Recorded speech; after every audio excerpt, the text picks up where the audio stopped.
Hare Krishna Radhe Radhe, Hare Krishna Radhe Radhe. My devotees and my friends, मुश्किल नहीं है कुछ अगर ठान लीजिए, बस एक बार दिल का कहा मान लीजिए।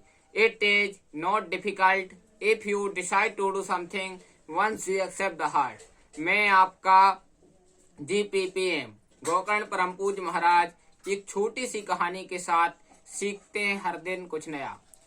एक दिन की बात है, राजा बलि अश्वमेध यज्ञ कर रहे थे और अश्वमेध यज्ञ करते थे तो ये ब्राह्मणों को हमेशा दान किया करते थे। एक दिन भगवान नारायण ने बावन का रूप बनाकर बलि के यज्ञ में दान मांगने के लिए गए और जब बलि ने देखा एक बटुक ब्राह्मण हमारे यहाँ दान मांगने के लिए आ रहे हैं, तुरंत राजा बलि खड़े होकर उनके लिए दान देने के लिए खड़े हो गए। उन्होंने पूछा, ब्राह्मण देवता आपका आगमन किस कारण से हुआ है? आप हमसे क्या चाहते हैं बताओ। आपको राज्य चाहिए, आपको किसी सुंदर कन्या से विवाह करना हो, कुछ भी चाहिए हो आप दान में मांग लो। तभी भगवान नारायण ने कहा, जो बटुक ब्राह्मण में 52 रूप में थे, तो उन्होंने 52 ने कहा कि मैं केवल 3 पग भूमि चाहता हूँ। तब राजा बलि ने कहा कि एक राज्य की राजा के पास खड़े होकर आप भूसा मांगते हैं। कहने का तात्पर्य यही है, एक बहुत इतने बड़े सम्राट के पास खड़े हैं वो 3 पग भूमि मांग रहे हैं। वामन भगवान ने कहा, मुझे ज्यादा कुछ नहीं चाहिए, केवल 3 पग भूमि चाहिए है। तब राजा बलि ने 3 पग भूमि दे दी और जब 3 पग भूमि दे दी तो वामन भगवान ने अपना रूप बढ़ा लिया, विराट रूप धारण किया और विराट रूप धारण किया तो एक पग में भू भुआ स्वहा महा जना तपा सत्यम लोक नाप लिया। एक पग में अतल बितल तलातल महातल पाताल रसातल नाप लिया और जब तीसरा पग बचा तो पूछा बलि से कि ये पैर कहाँ रखा जाए, क्योंकि अब 2 पैर में तो सारा ब्रह्मांड नाप लिया है। तब बलि ने कहा, महाराज एक बात बड़ा बताओ कि धन बड़ा होता है कि धनवान बड़ा होता है? तब भगवान बोले कि धनवान बड़ा होता है। तो राजा बलि ने कहा कि तीसरा पैर मेरे सिर पर रख दो।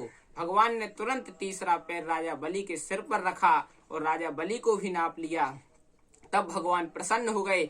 बलि की इतनी भक्ति देखकर, बलि का इतना बड़ा दान देखकर बलि से कहने लगे, कुछ मांग लो। तो बलि ने कहा, महाराज हमें कुछ नहीं चाहिए। तो भगवान ने कहा, हम प्रसन्नता के लिए तुम्हें एक सुतल लोक देते हैं, जाओ तुम सुतल लोक के राजा बनोगे। तो बलि ने कहा, मैं राजा तो बनूंगा भगवान, लेकिन इतना मांगता हूँ कि अगर मैं राजा बनूंगा तो आप मेरे द्वारपाल बनेंगे, क्योंकि मैं आपको निरंतर देखता रहूं, यही मेरी कामना है। तो भगवान ने कहा, ठीक है मैं आपका द्वारपाल बनूंगा।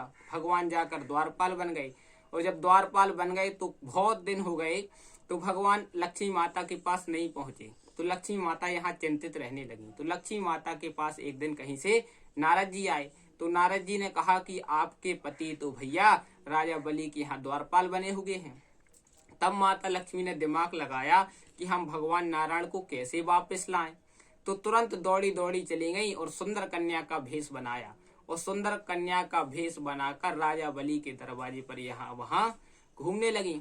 तो राजा बलि ने कहा कि देवी आप कहाँ से आई हैं और आप मेरे दरवाजे पर क्यों घूमती हैं? तब उस देवी ने कहा कि आज रक्षाबंधन का पर्व है और हमारा कोई भाई नहीं है, इसलिए हम किसी को राखी बांधना चाहते हैं। तब राजा बलि ने कहा कि हमारी भी कोई बहन नहीं है, एक काम करो कि आप मुझे राखी बांध दो, आप मुझे भाई बना लो, मैं आपको बहन बना लेता हूँ। तुरंत लक्ष्मी माता ने राजा बलि को राखी बांधी और जब राजा बलि को राखी बांधी तो उपहार में कुछ देना चाहा। तो बलि ने पूछा कि बहन क्या चाहती हो, कुछ मांग लो। तब माता लक्ष्मी ने कहा कि दरवाजे पर जो द्वारपाल खड़ा है उसे दे दो, उसे ही चाहते हैं। तो राजा बलि समझ गए यह कन्या कोई नहीं स्वयं माता लक्ष्मी है। तुरंत भगवान नारायण को दे दिया और भगवान नारायण वहां से मुक्त हो गए। कहने का तात्पर्य यही है, तभी से रक्षाबंधन का पावन पर्व मनाया जाने लगा और आज रक्षाबंधन का पावन पर्व है। आप सभी देशवासियों को रक्षाबंधन के पावन पर्व की हार्दिक हार्दिक बधाई, शुभकामनाएं। यह आज के दिन बहनें अपने भाई की कलाई पर राखी बांधती हैं और भाई की लंबी उम्र की कामना करती हैं। भाई बहन के प्रेम का, स्नेह का यह पावन पर्व है। इसी के साथ मैं गोकर्ण परम पूज्य महाराज GPPM आपसे विदा लेता हूँ। सप्ताह में 7 बार हैं, 8वां बार है आपका परिवार। 8वां बार आपका ठीक रहेगा तो 7 बार आपके सुखद रहेंगे। जिसने कहा कल समय गया टल, जिसने कहा परसों बीत गए बरसों, जिसने कहा आज उसने किया राज। प्रेम से बोलो हरे कृष्णा, राधे राधे।